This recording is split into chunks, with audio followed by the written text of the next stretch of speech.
Uh, yeah. So just give me a second. Yeah. So basically, uh, Incose is having 18,000 plus members with 53 technical working groups and 74 plus chapters across 35 countries. There are 3,701 certified professionals with 120 plus cab organizations. Uh, we are registered in Incose as Incose India chapter, which is a South Incose India South chapter in 2010, and now there are approximately 160 individual members and 180 cab associated members. There are 61 ACP system engineering professionals. So we have two ESEPs, 17 ASEPs, and 42 CSEPs. So these are the certifications which are provided by Incose. And we have three technical local working group which are active currently in Incose India chapter, which are architecture, MBSc, and PHM. Um, so Incose is celebrating 30 years, and Incose India chapter is celebrating 10 years. Uh, so uh, up till now, we have received Silver Circle Award from 2015 to 2018, and first time we received Gold Circle Award in 2019. Recently, last month, we have received Most Improved Performance in 1 year. So this is the Special Director Award, but we have received.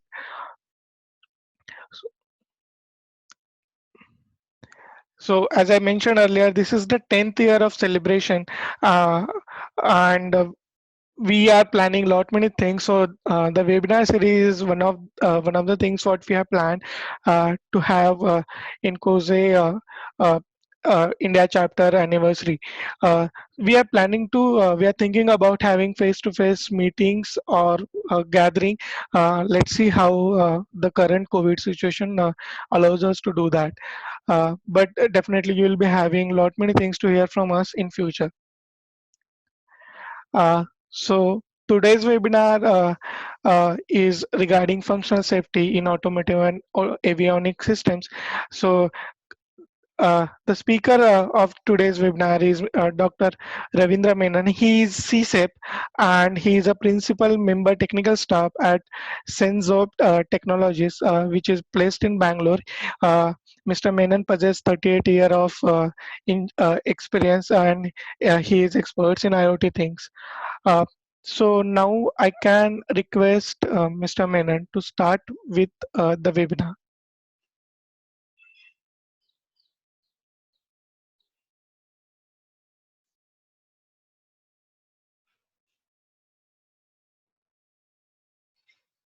Okay, thank you, Kalpesh.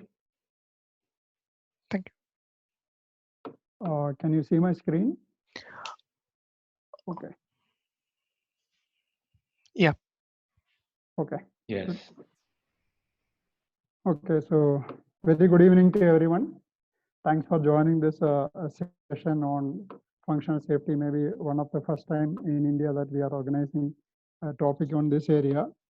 We have worked on many other topics as such, I understand, but maybe it's an opportunity for us to connect together and talk about safety, which is a very niche area in the industry segment in India. Uh, so I was fortunate to get some exposure to this while I was working in Honeywell in the FMS area. And later when I was working in science, I was able to practice also. So that way I'm fortunate to work in aerospace. But definitely the concepts are same in both or almost all the industries, but the methods and the practices could be different. So I will make an attempt to actually give a familiarity to the topic. Maybe for experts, this may be already known things, but for those who are not in touch with safety topic, it may be useful. So I have tried to balance the subject, but definitely we can talk about how to improve the contents or maybe the depth of things, because this is an expert area and people are expected to have some minimum amount of experience in some of the areas before you can gauge the understanding.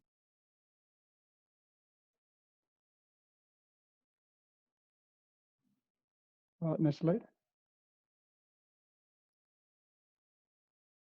Okay, so I have actually planning to do 2 sessions. One today, which is just covering the basics and also the process aspects of it in a very short overview. And the second part, I wanted to actually take into depth how to actually do a safety assessment. Most of the time we try to find it difficult to understand how the safety concept and the assessment are done. Because this is always done at a system of system level. Basically, let's talk about how the safety concept works. So we have a system of system. Let's take a automobile like a car, for example. So we have a car which has got several systems in that, which is performing the function of transporting people, right? Transporting, that is the basic function of the car to do. And in doing so, the car has to have various functions or systems to accomplish the same task. Okay, so it has got the steering system, the braking system, the fuel system, the engine system, the passenger comfort system, various different other systems are there, which you can look at in most standard way. So what happens is that when we do this function, the vehicle is doing the function. If one of these function fails, what kind of hazards it is going to face, and how this failure can lead to any kind of accidents, and what kind of mitigations can be done to actually avoid those accidents or maybe to reduce the impact of the accidents. Okay, so basically in a safety, we have a cause. Cause is nothing but a failure, as I can see in the as you can see in the screen. The cause is actually the effect of an event. An event can be effect of, again, due to some random failure or maybe due to a systemic failure. The event can lead to an error. An error, if undetected, it can lead to a failure, which can cause a cause. A cause or multiple causes can lead to a hazard, which is nothing but the loss of a function. For example, loss of a braking function or loss of fuel injection function, etc. Then the hazards can be like loss of function, unintended operation or unintended function, failure without warning, or it can be a degraded function. So any of these kind of hazards are possible because of the causes. And when this hazard comes and in a combination of the system state, the vehicle state, in the vehicle may be running at a high speed, or it may be on a slippery road, it may be actually stop condition on a hillside, on a downslope, etc., etc. So the hazard plus the vehicle condition can cause a potential harm. Okay, so this potential harm can actually lead to various different effects. Okay, so the harm, the effect, the outcome, accident, etc. Various potential possibilities are there. Now, if you are in a position to mitigate most of these things by appropriate technical measures, then the system function can lead to, I mean, the system operation can lead to a safe state. But if you are not able to adequately mitigate that, it may lead to an accident, so which will have some consequences.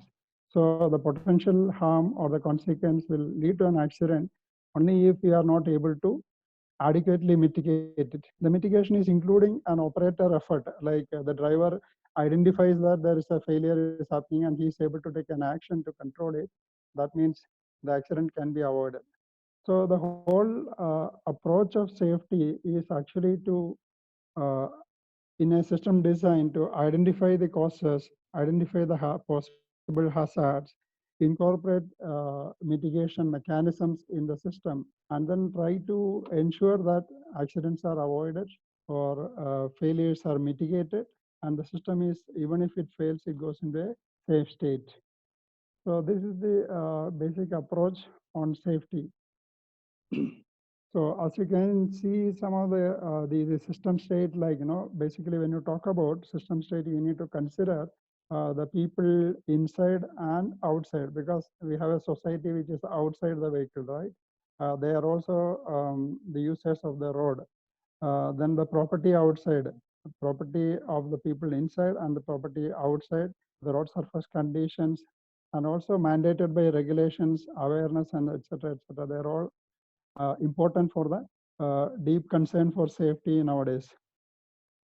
So what mitigation mechanisms are possible? Mitigations are possible by following certain architectural patterns, by adding detection mechanisms, maybe adding special hardware and software for monitoring the health of the system, or including procedures, operating procedures or maintenance procedures, etc. So all encompassing all these aspects are actually related to functional safety. So as you can see, it is going from end to end of a product development life cycle. And there are a lot of deep analysis and reviews are required to actually verify the implementation or identifying the safety goals and arriving at an approach for mitigation of the safety, and then going into implementing the safety measures and verifying that for compliance to the goals, and then finally releasing to the production with the required operation and maintenance procedures. So when you talk about safety, I mean, we all know about Murphy. The Murphy's law is, we know that no, whenever you want to have something working, it will go or it will fail. So Murphy says that it's a system always a compromise between the risk of potential accidents and their severity, the required performance and response time, design limitations imposed by size and weights, cost of maintaining the redundant systems throughout the product life cycle, or historic society perception of risk in a specific sector. So these are all different factors that influence safety concept. And there are three aspects of safety. One, as I mentioned here, one is the functional safety, the physical safety, and operational safety. So in any system of systems like a vehicle, all these three things are very much important, and they need to be considered as part of the safety activities. So functional safety is the system operating correctly with respect to the inputs. Means it is giving the right operation, the right function, and here you have to consider the loss or the malfunction. In operational safety, we talk about the operational procedures typically to be followed by the user, the safety concerns that are directly related to the type of operation undertaken.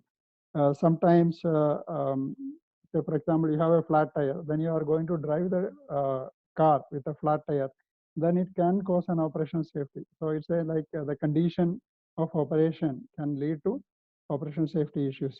Physical safety is about the construction, the characteristics of the materials and the components that is used to build the system. It is related to that. So safety has got three aspects: functional safety, operational safety, and physical safety.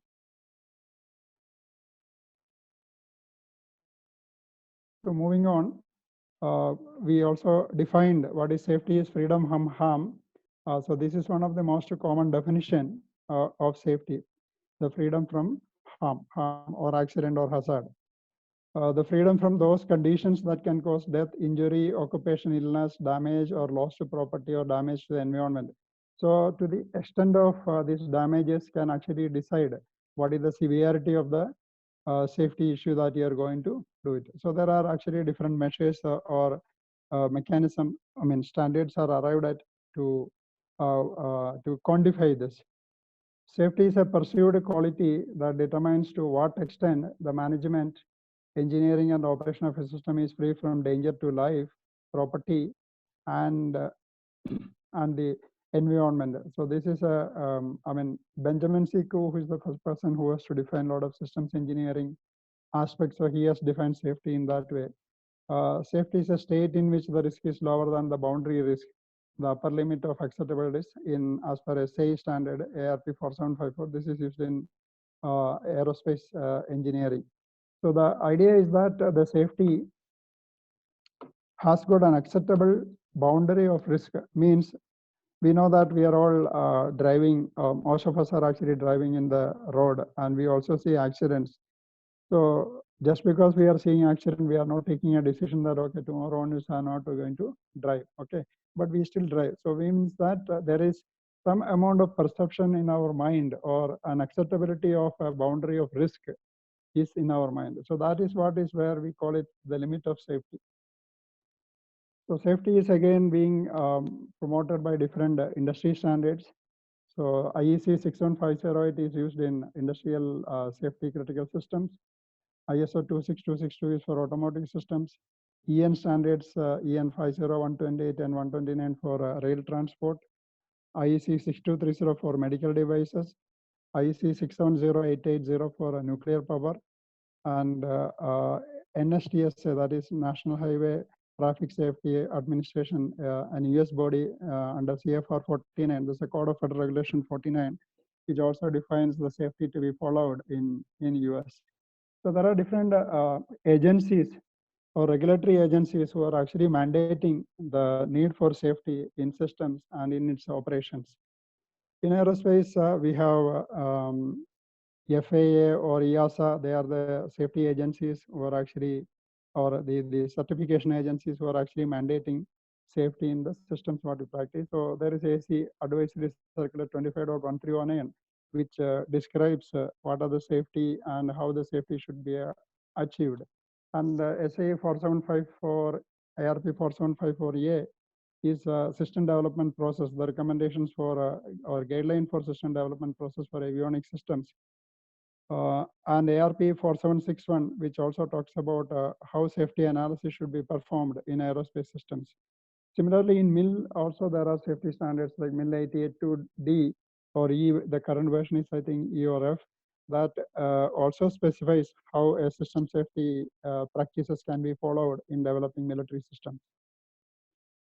So according to ISO 26262, functional safety is defined as absence of unreasonable risk or freedom from hazard due to hazards caused by malfunctioning behavior of electrical and electronic systems.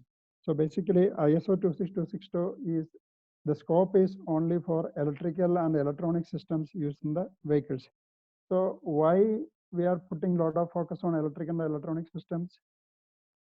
Most of the conventional systems are actually mechanical, but now with the advent or inclusion of electronic sensing and monitoring systems, a lot of electronics is going into vehicle today, and maybe the number of lines of software that is running on a car is more than maybe that is running on an aeroplane today, and that's what I can say, because a lot of software, a lot of hardware, a lot of sensors, monitors, controls, redundant mechanisms, etc. is being added. So the challenge is that when you have all this hardware and software get added, the conventional way of testing and analysis of the system to see the functions are being reliably or robustly performed is very difficult. So we need to have actually a disciplined process for developing the system. So there is a process required. Then you also need to have good proven methods for incorporating or doing the design in such a way that we don't induce errors during the design, and also errors due to the system, the design process, what is called systemic errors, we should not induce into the product. So that is the reason why we need to have a comprehensive standard that recommend the process and methods that should be followed in developing safety critical systems. So there is one more concept that we need to be familiar, like we talk about a fail safe, a safety, when it fails, let it be on the safe state. So when any system is doing an intended operation and when it fails or it actually get into a condition where it can lead to an accident or it can get into a safe state. Okay.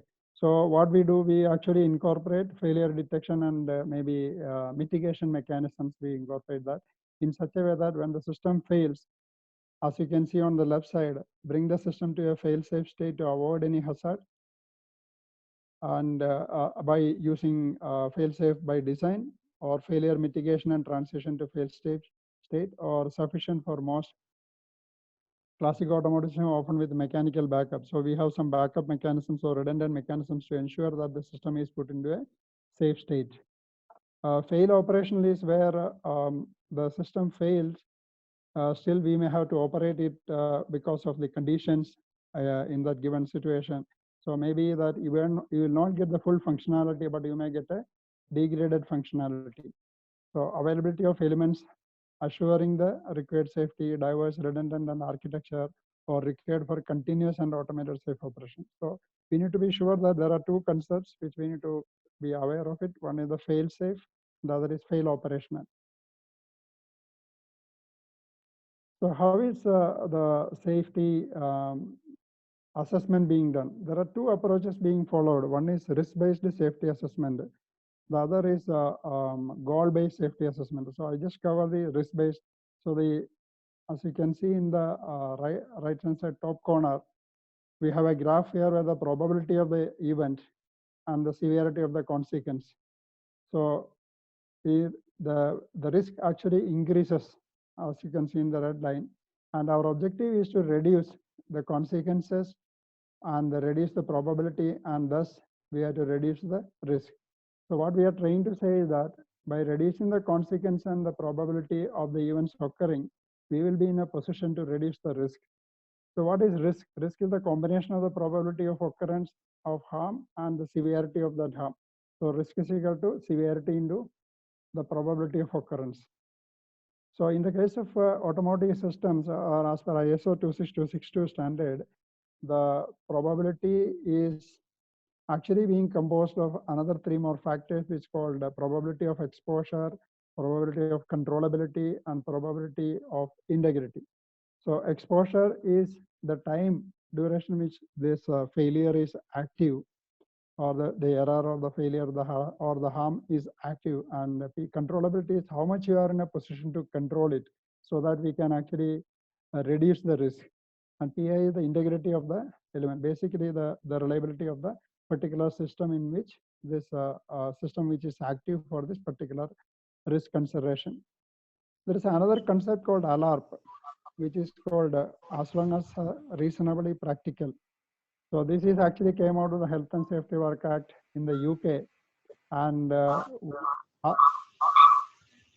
engineers, we need to be aware of that. We will be doing as long as reasonably practical aspects in during building the system to ensure that the system what we design and build are safe for the use of the general public.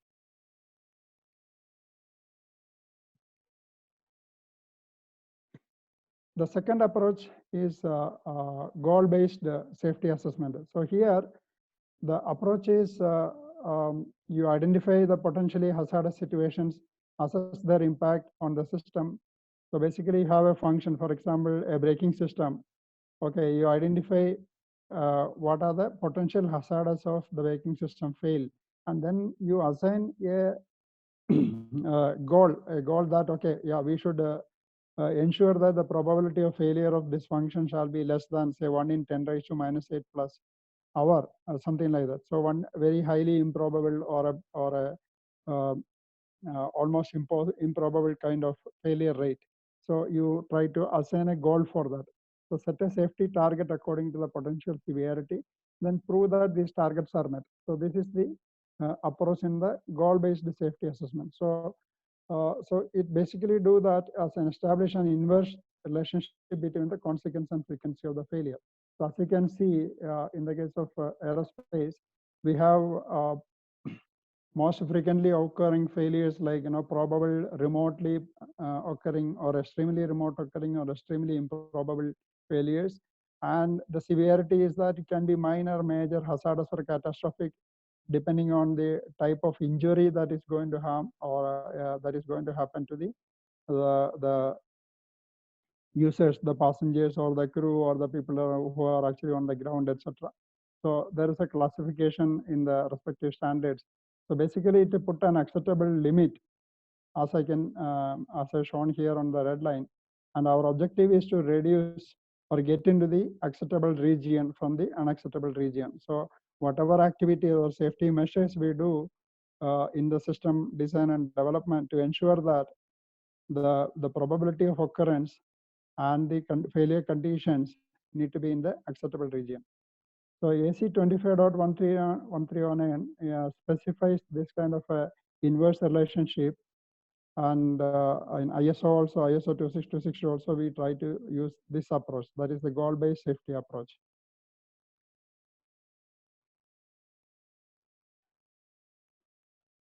So I was trying to refer through this automotive safety handbook from SAE. So what SAE is trying to say is that for vehicle safety can be subdivided into three main areas. One is the accident avoidance, then the mitigation of injuries, and pre-crash measures. So what do you mean by accident avoidance? All measures that serve to prevent accidents, which is called active safety. So we try to monitor actively and then try to take some corrective actions. Mitigation of injuries, which is called passive safety, all measures that help to reduce injuries during accidents. So things like you put airbags or maybe crumble zone, so many other things are there, right? Which is already incorporated into the design of the vehicle. So the mitigation of the injuries, then pre-crash, all measures to reduce the severity of an accident. So there are specific mechanisms that incorporated in a vehicle to actually reduce the severity of that is other aspect. Then we call it external safety and interior safety. External safety, the design of the external parts of the vehicle to reduce injuries in the event of collision with an external collision partner. And interior safety is design of the vehicle interior parts to prevent additional injuries in the event of contact with an occupant in the vehicle. So for example, things like safety, seat belt, those kind of things. Okay. So SAE or through their mandate, they also recommend some sort of safety. So again, as you can see on the left side, these are some of the safety aspects in a vehicle, what is mandated by legal requirements. For example, things like insurance or other things, they will not be, they will be worrying about this kind of aspects, whether your vehicle is safe enough for passengers to travel. So you have frontal impact, bumper, side impact measures, instrumental panel, interior, then roof. So various areas all around the vehicle, there are actually safety concerns, and there are ASIL values assigned for these systems. So today in a vehicle, if you see on the right side, there are so many systems or so many aspects of the vehicle design that is important for the safety of the people who travel inside. Coming to aerospace, I mean, I have incorporated only one slide towards to aerospace because most of these things are very standard, and there are ARP 4754 defines what is to be done in an aircraft system safety design and development. And so as you can see, the ARP 4754, the A version is the current standard, which is for the civil aircraft systems design and development. So when you design and develop a system for an aircraft, we follow ARP 4754 standard, and it recommends what are the practices to be followed. So for a function, we identify the failures, basically doing functional hazard analysis, similar to the hazard analysis we do in automotive industry. And for the safety assessment, we have a standard called ARP 4761, which gives the prescriptive methods to follow for safety assessment. So so every function what we incorporate, we do the hazard analysis, and we try to see if the safety criteria can be met by incorporating the safety protection mechanisms like monitors or architectural designs or other safety measures, and that will be added into the system design. So that way the system safety requirements are identified at the system level. Then the safety requirements are actually allocated to the system architecture elements, which are implemented through hardware and software. So these safety requirements identified in the system level has been allocated to the hardware and software, where you also add additional derived safety requirements for building this hardware and software. So finally, when the system is built, all the safety requirements are actually verified at the hardware and software level, and then integrated into the system. And finally, at the system level, it is again verified. So, and the whole process is actually done in a disciplined way, that the entire documentation has to be made. So we have the system functional hazard assessment on the right side. Then you have the system architecture design, which is subjected to preliminary system safety assessment, where the complete safety of the architecture and the consequent system is being assessed, and a report is being made. Then finally, the allocated requirements are given to the system implementation. At the end of implementation and verification, as part of the verification activity, a system safety assessment is being performed, called SSA. So a similar approach is also being recommended in ISO the safety activities has to be managed. So we get into that. So functional safety in ISO 26262 has to be a disciplined process, consists of the process, the technology, and the methods followed in actually designing and developing the system. The concept describes the safety measures that are needed to avoid violation of safety goals. And then you incorporate the safety management process, technology, methods, post-production and operation measures, etc. All these things should be followed by an ISO certified organization, which also follow the transport TS 16469 standards in doing the product design and development. So if you have an organization which is strictly compliant to TS 16469, ISO 9001, and also has got a safety culture where the safety activities are defined, they are planned, defined, taken from the system design to the hardware design, software design, system integration, verification, testing, and finally the system level testing. And all these are documented and traced end to end and also in bidirectional. Then such a complex set of activities is called the functional safety concept in ISO 26262. So the standard, I just put a snapshot of here, which has got 12 parts. The latest standard has got 12 parts, which I listed on the left side. So the vocabulary, so the part number 2, which is the management of functional safety, which means the safety activities in the organization should be managed. So there must be a safety engineer identified. There must be a safety plan should be defined for the activities that is going to happen in a particular project which is involved, or a project team which is involved in the particular system development. So safety management activities are there. Then during concept phase, that is typically called preliminary design or concept phase, you identify the hazard, the functional hazard analysis in the aerospace or hazard analysis in this case. You identify the safety, define the safety life cycle, identify the hazard, put a goal for what are the safety that you want to achieve for each of the function. Then once you get into the system product development, the initiation of the product development at the system level, get into the system design, you convert the safety goal into technical measures and technical safety requirements, which are allocated to the hardware and software when the hardware and software are allocated, which follows the processes in 5 and 6. So you can see the V model, where on the left side of the V, we have the decomposition of the system happens from the function to system architecture, to system requirements, then to hardware software requirement, then system integration, system testing, system validation, verification. So that is the system level cycle. That is the big V. And you have the small V's, which are for the hardware and the software. So we follow the V, basically the V process or V model in the system development.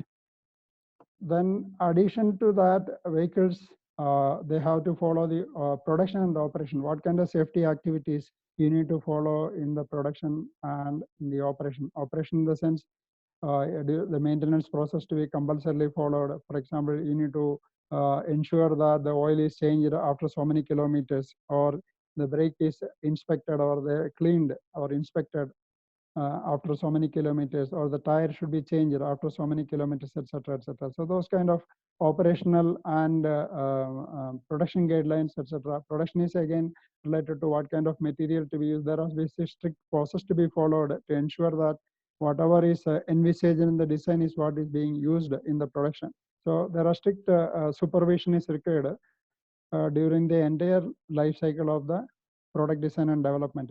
So this has to be supported by the supporting process, which are called in our in COSI, we call it integral process.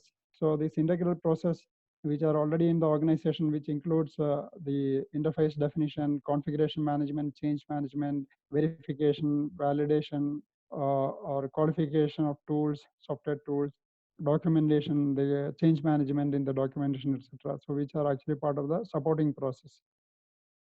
So these are some of the critical activities. So what we can see is that ISO 26262 has defined a set of broad or maybe like very prescriptive guidelines for doing safety oriented design and development, which includes safety uh, definition, the safety, I mean, the safety reliability plan, then getting into the system design, safety analysis at the preliminary design level, allocation of hardware software requirements, then doing the system development as well as hardware and software design and development, integration, verification, validation, etc. So this is actually another view of the same thing, especially focusing on the safety activities. So we have the top, we have the management of the safety. Then on the section 3, we have the system level activities. Then basically at the preliminary design level, the functional safety concept. Then we have 4, the section, the product design development happens at the system level and also the hardware and software level. And then we have the definition of the operating and production related, and the section 7, which talks about again the production and operation procedures. Okay. So one thing that you have to see is that from top to bottom and bottom to top, we need to ensure bidirectional traceability of the safety requirements, how it is defined and how it is being flown down from the concept level to the product design and to the hardware software level, how it is implemented and how it is verified, how it is going to meet the safety objective or the basic safety goals. So as you can see, in any system at the vehicle level, it is made of multiple systems. So there are many systems in the vehicle level which is comprised, which is making up of the vehicle. And if you take an item, that item also have multiple systems. Today, if you take, for example, if you take an braking system, there are the mechanical part of it, the tires, the sensors, the controllers, the electronic part of it. Various components are there in that. So system is also made up of multiple components. And then it comes to the component when you talk about it may be containing a software and hardware element, or there may be even an FPGA part, which is programmable hardware component. So the system overall, you can see that as you build a system, the safety assessment complexity increases when you move from the bottom to top. So it is very important that at every level we ensure the right process to incorporate the safety measures within the design and in the product, so that as we look at from a vehicle level, the objective of the safety or the safety goals are being met. So this is only a quick view of the ISO 262. As I circled this red color area, so it includes the item definition at the vehicle level. So what is the item of interest that you are going to develop? So for example, in this case, I just put AEB system. Then the next step is hazard and risk analysis. So in this AEB system, we have to identify what are the failures that is possible in the system, and under the different conditions of operation of the vehicle, identify those, and then you are to set a safety goal. Safety goal is nothing but the ASIL. We'll be describing that separately in the next few slides. So the safety goal definition is done there, like what are the ASIL to be followed. Okay. Then to meet the safety goal, what kind of measures and mechanisms are required in the design? So they are to be identified, and then we are assigning ASIL to those components, and accordingly, the design and development practices need to be strengthened, or the rigor need to be adjusted for that. So we identify the system level safety requirements. Along with the system requirements, safety requirements are identified, and they are allocated to hardware and software for implementation at the technical level. So which means these are actually implementable technical requirements of safety at the software level, at the hardware level. For example, okay, a CRC for a code or a power on self-test need to be done for the entire system. They are all actually safety requirements, which are actually technical and they are implementable. Or there is a redundant monitoring is required in a very safety critical system. You need to have a redundant, so you may have a sensor and control which is monitoring that. There may be 2 of that in the system, and there may be another safety requirement which may be saying that they should be independent, which means if one fails, the other should be still available for monitoring. So like that, various safety measures and technical implementations are required to meet the safety life cycle. So this is another view of safety modeling where the hazard analysis, where we identify the system level function, identify the hazard, do the risk assessment, then define the safety goals, which is allocated to the system under design and development. So the system under design and development, they will come out with a technical solution for the safety measures to be implemented. And on the side of it, these technical measures will have what is called random hardware failures or systematic failures. Systematic failures are failures which comes out of a design process or design methodologies, whereas hardware failures are actually coming out of the hardware product, which are random failures. So our objective is to actually detect and control these random hardware failures and avoid and mitigate the process failures, that the process induced errors in the system, so that the safety measures can satisfy the safety goals. So this is the complete cycle of the safety activity. So an example for an ASIL determination, I take this case of malfunction, that is ABS system failure. So hazard analysis, what unintended situation hazards could happen, that is loss of stability on a split microsurface. So this is the hazard that you are going to analyze. So we go into the next level of analysis. How likely is this hazard to happen? What is the exposure, that is on an oil spill, gravel, water, potholes, also, what is the impact of these things on the exposure time? Then how harmful is the hazard, that is the severity. The car may spin out of control and crash. This may be the harm that is possible. And how controllable is the system of the if the hazard occur, which is about the controllability, the dashboard, the driver, etc. So this is the risk analysis we perform. Then based on this severity, exposure, and the controllability, we try to identify what is the ASIL that you need to prescribe for this particular system. So what level of safety does the system need? So how do you do that? I mean, what likely can be the malfunction? So we try to identify a failure rate. So this is actually a budgeting exercise here at this time, because we are not designed the system, right? So we say that, okay, it should be the failure of the system may be in the order of 1 into 10 raised to minus 8, which is almost equivalent to ASIL level D. Okay, so that is kind of a quantitative rates we can put it. How often does the system need to catch it and get to a safe situation? So this actually determines the effectiveness of the single point failures or the latent failures in the system. Okay, so in effectiveness of detection of the single point failures and latent failures in the system. So these activities lead to the safety goals definition. And now let me talk about the ASIL concept. Okay, so in ASIL, yeah, please. Sorry to interrupt you, but we are having 5 minutes, and later we can take 10 minutes for the question and answer session. Okay. Yep. Thank you.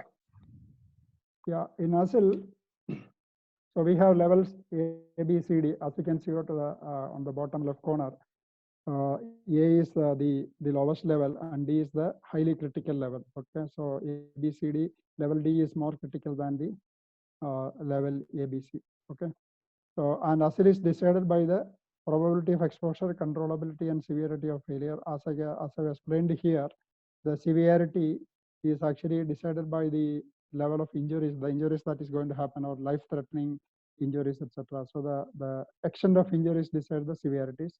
Then exposure is actually like highly improbable. E0 is highly improbable. E1 is very low probability, and E2 is low probability, medium probability, and high probability. So even E0 to E4, the probability of exposure is high, means almost every going to occur. Controllability is how much you are able to control it. So when C3 means it's very difficult to control or uncontrollable. So as you can see, the combination of this is leading to ASIL. And typical examples of ASIL for the vehicle systems I have listed here. Thanks to synopsis, they have captured all this. So on the right side, typical ASIL classification for a driving sudden start. Okay, ASIL C between C and D. Abrupt acceleration is almost like again between C and D. Loss of driving power, it may be about C. maximum braking, the loss of four-wheel braking is ASIL D, or loss of braking function itself is ASIL D, like that. So there are vehicle level classifications identified by safety bodies. They would have identified this system level goals in the ASIL classification. And on the lowest bottom, we have the fit values. So as I mentioned, like D, ASIL D is that the fit should be less than 10. That means failure in 1 billion hours. So 10 failures in 1 billion hours is what we expect for an ASIL D class of function. And the single point failure should be detectable about 99%, and maybe latent failure should be detectable almost about greater than or equal to 90%. So the lowest figures indicate how these ASIL values are allocated. This is another example of the same thing, and how the values are being added in vehicle conditions. So how the ASIL is identified.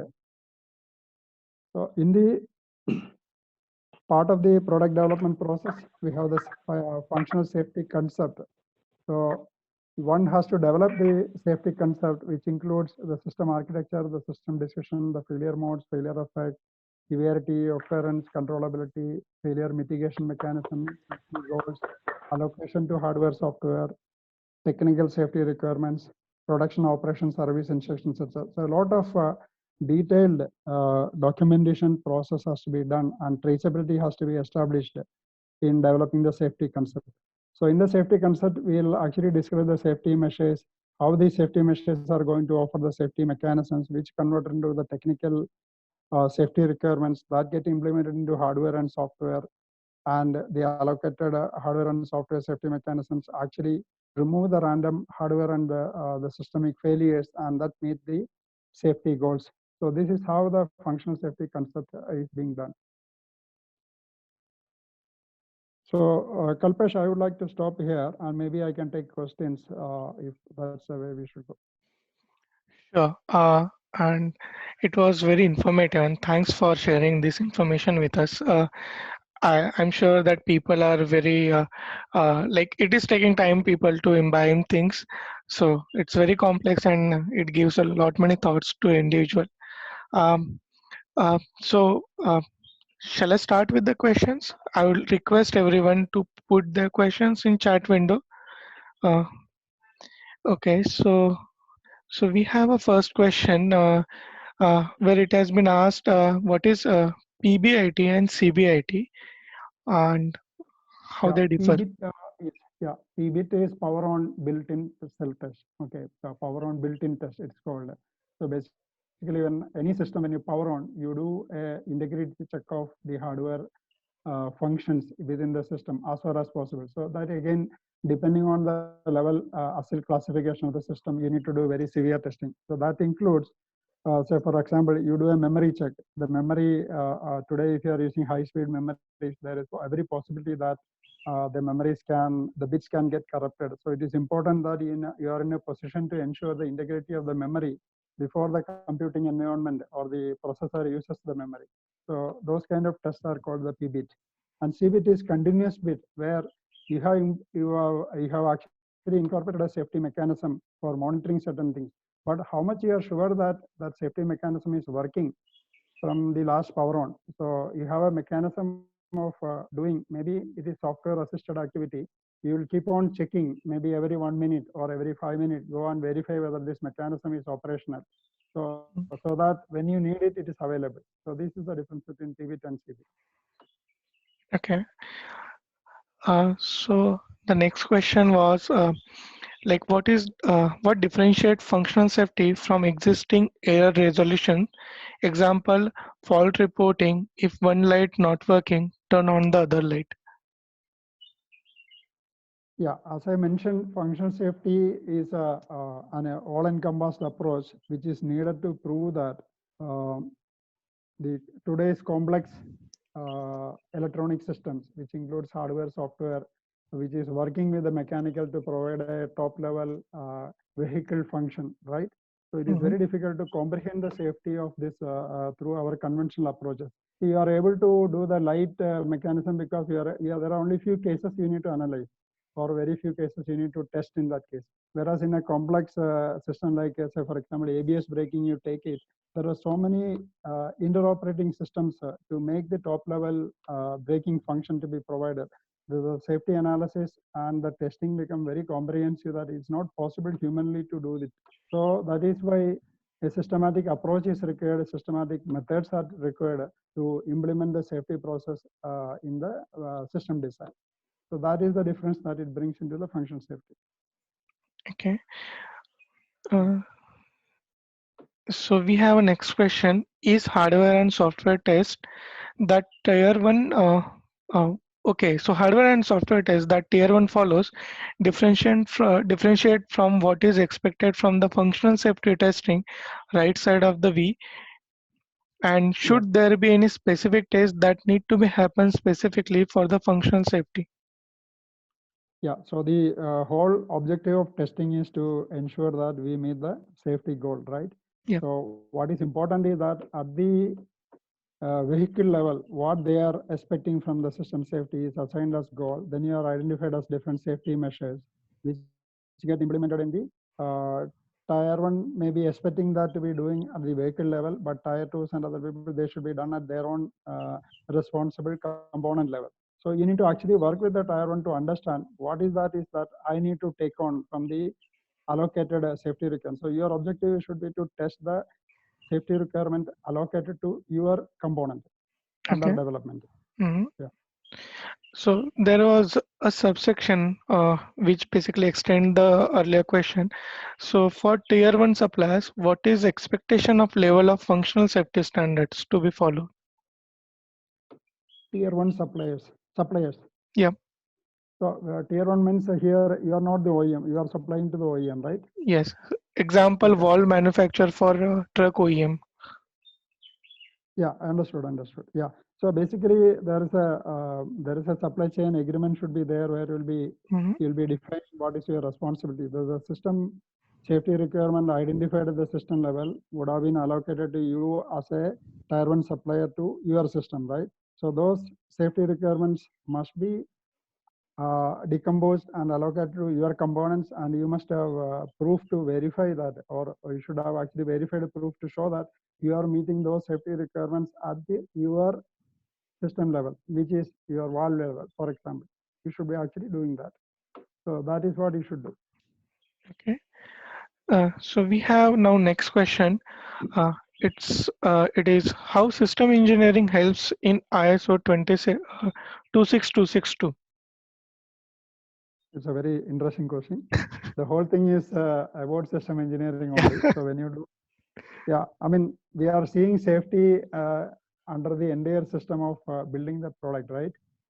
So you can see the system engineering, nothing but how to build a complex system successfully first time. That's what we are trying to do. So when you talk about safety, which is paramount important for vehicles, system engineering principles are applied here. So you need to have a at the top level, you need to have safety goals identified, then you have to have a safety plan, then you have a system architecture is used to actually allocate the safety requirements at the top level. Then the architectures are implemented through hardware and software. So your safety goals are partitioned and given to the hardware and software. So it gets implemented into the component level. And then when it gets integrated again, it gets tested at the component level, then at the integrated level, then maybe at the vehicle level. So all those complete V activities that, the left side is decomposing the system up to the component level, and then building the system from the component to the top up to the vehicle level. So the whole activities actually encompass system engineering, and safety is one of the specialized area in system engineering. Very true. So we have a next question. Can you give some example on battery systems? Uh, the question is example on battery system means there are actually separate standards for lithium-ion batteries. So maybe that we need to do some more exploration or research into that, because Okay. there are a lot of studies happening in that area, specifically use of batteries in vehicle, especially electric vehicles, and Yeah. also in aerospace. See, so far they were using only nickel cadmium in aerospace, but they started using lithium ion in, and there are a couple of accidents happened also. So there are a lot of strict standards are there, mechanisms are there, but definitely that's one of the most safety critical system, because the failure can lead to fire. And Mm-hmm. the whole approach is the function safety approach there is to how to uh, mitigate the fire if it happens. And second is Mm-hmm. how to detect, detect various parameters like safety of charge, the charging current, the voltage, the temperature, the chemical components, or the pressure that is built up in the battery compartment, etc. They are all being monitored to ensure that these mechanisms. So in fact, this is an ASIL-D system, or ASIL in aerospace's level A system, where dual redundant architectures are being followed. Multiple safety mechanisms are incorporated to disconnect the battery from the system even if something happens, or if the fire Yeah. happens, it is protected within the specific cell or maybe within the larger containment. So various protective mechanisms and measures are available. So I think I don't directly recollect the safety numbers, but there are some ARINC standards are done in aerospace for aerospace battery management. But in vehicles, I have not done the research, but definitely there should be standards available to see how this safety can be. But it is a level D system as far as we are concerned. Very true, because in mobiles as well, like we have already experienced, there are some scenarios where it get burst out. So definitely, someone must have come with some sort of thoughts against identifying standards for the batteries. So that would be definitely we need to find something, but it would be available. Uh, yeah. So okay. So we are getting lot many questions, but in interest of time, I will short them out. So I'll take another two questions. So the next question is, uh, FIT rates for ASIL A is not actually present in ISO 26262 document, but in your slide, uh, it is mentioned as 1000 FIT. So Um, yeah. So basically, in ASIL, the quantitative probability is what I mentioned there. So basically, level A can be met by your quality measures that you follow. If you follow 16449, the standard, the transportation safety standard, and the quality measures that is prescribed during the design and development, not to the strictest level, means what you call the rigor. The rigor can be less. The mhm. safety activity rigor can be less, but generally, if it is followed, you'll be able to achieve level A without any problem. So it's called basically the quality measures is what is being considered for the compliance. Okay. So we have another query. If you can explain LPF and SP faults. LPF and SP, yeah, yeah. So if you know a case where, okay, now let's take say steering control. We have a motor control there, okay. Mhm. So in a motor control, suppose you are using hybrid. Sorry, H bridge. Okay. Typically nowadays we are using H bridge for controlling a motor. So which has got 4 switches. Now the various electronic components and the hardware and the software. That is, there is a microcontroller, and there is a drivers hardware which is available to drive this motor. Okay. So now if you see, the single point failures are the various components in the hardware. If they fail in Mhm. a particular mode. For example, if you take a resistor can fail open is one way, or the resistor can fail as resistance low value or a resistance high value, whichever. Okay. So fail open or fail short, even one of the. So we need to see there are standards available which talks about what are the failure modes of the different components. So those kind of failures are actually called random failures that can happen due to the aging of the component or the environment which is operating, or maybe the stress that is acting on the components which constitute the entire system, right? So Mhm. component failures. When I say component here, I'm talking about electronic component failures, or the is called random failures, or your SPF, right? You asked about Yeah. SPF, Yeah. single point failures. Okay. Whereas LPF is latent failures. Latent failures are like a failure happened, but your safety mechanism is going to detect it only after so many hours or maybe so many minutes. So there is a period in which the occurrence happened or the failure happened, and you are going to detect after some time.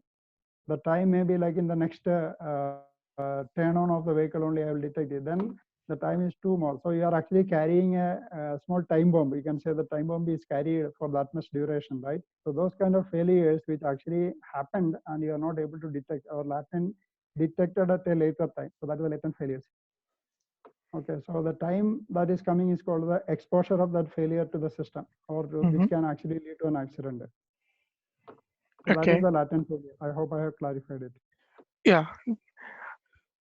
So we have some four more questions, but I'll reserve these questions for our next session, as if we are already over the time. Uh, so uh, yeah, so here we are going to stop for today, and the next session information will be rolled out in Twitter and LinkedIn, and everyone will get that information when we are planning that session.